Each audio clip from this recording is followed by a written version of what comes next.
Step 3 is to get your plan agreed.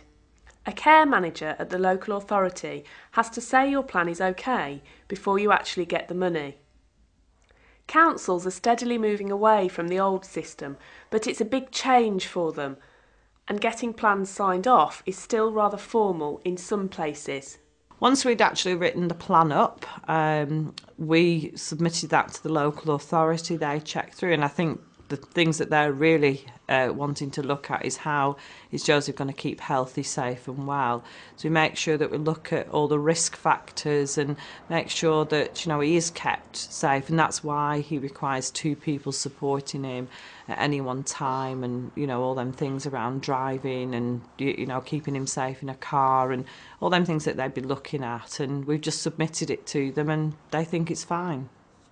Once we'd written everything down, they look at your support plan, make sure that basically that the things in your plan are going to keep you healthy, safe and well, and that you're spending the money legally. And pretty much as long as you're doing that, they were okay.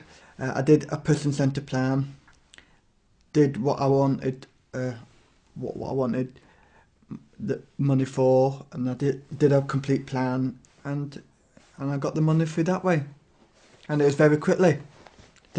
They agreed with everything that I wrote down in my plan. They didn't disagree or have any objections with everything.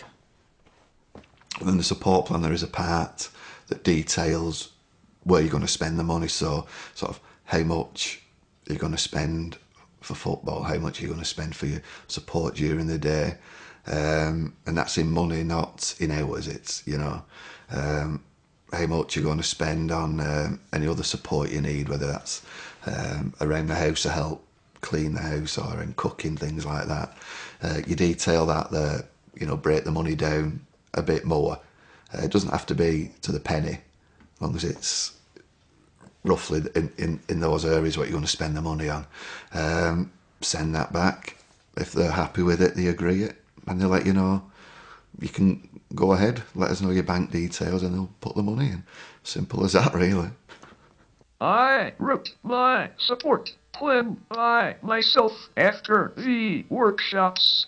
The support plan took me over 3 weeks to do. Then I email it to the individual budgets team in the council. Then they sent it back to me for more budget information. Then it was passed by a senior manager in social care.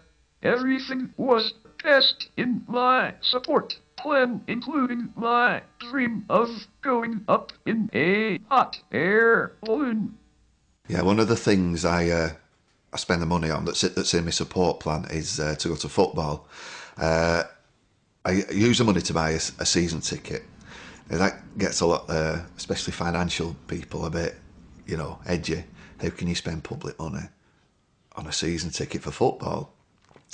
But I can justify that quite easily because I get the support I get to go to football is free. It's other Rochdale football fans.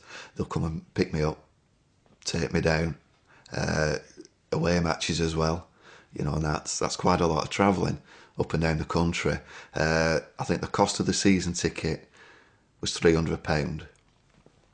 If we'd have used the money to pay for support, that would come to something like £800.